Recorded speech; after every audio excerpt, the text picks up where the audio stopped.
No billions of dollars have been dished out to us. That was money which was reimbursed for the services we rendered to the United States of America and its allies.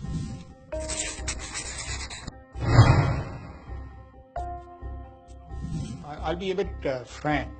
Instead of looking inwardly and try to find what has happened in Afghanistan in the last 10 years or 15 years, you're trying to find scapegoats in our region, especially Pakistan.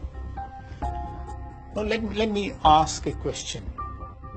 The drug production in Afghanistan has gone up with 3,700%. The volume is $120 billion. Are we responsible for that? Daesh is there in 3 provinces. Proven presence. Are we responsible for that? 40% of territory has been lost to Taliban in the last 15 years. Are we responsible for that? Abdullah and President Ashraf Ghani, they are fighting with each other.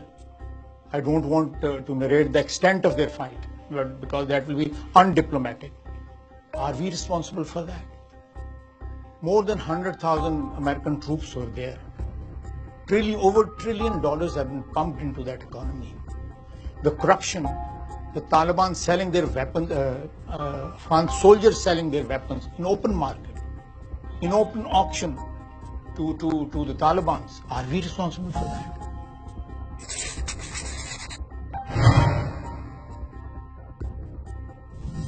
You shouldn't have left the way you left that region way back in the early 90s or late 89. You thought the Cold War is over.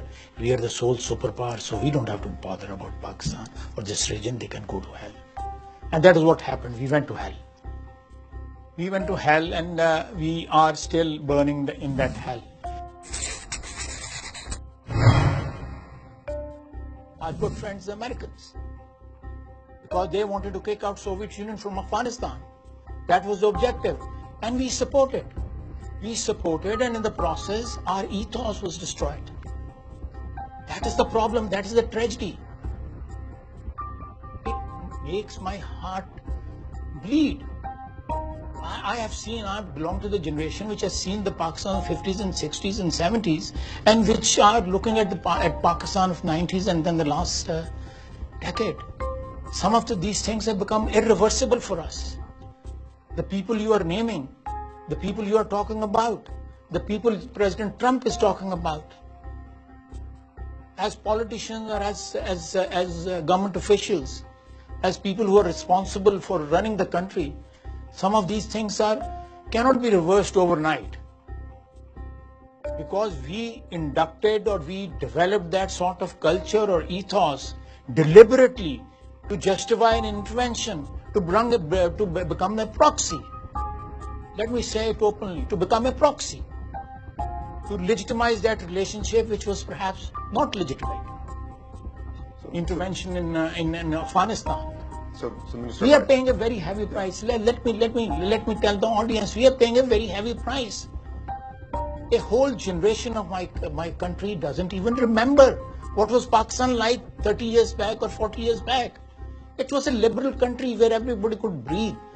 Different sects could live together. Minorities could live together. Christians, Hindus, Muslims, Shia, Sunni, Barelvi, Wahhabi. They were all Pakistanis.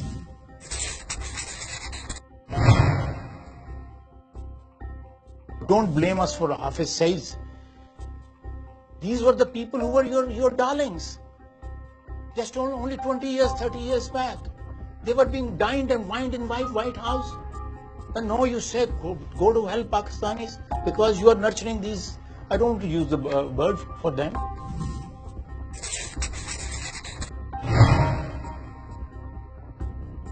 We're large-hearted people. A slight gesture of friendship from your side will make a huge difference.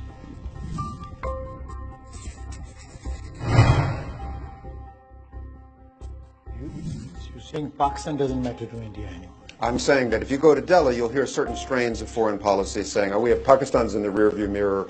You know, it's all about China and East Asia for us and the United States. But they keep looking in the rearview mirror. That could be fatal, you know.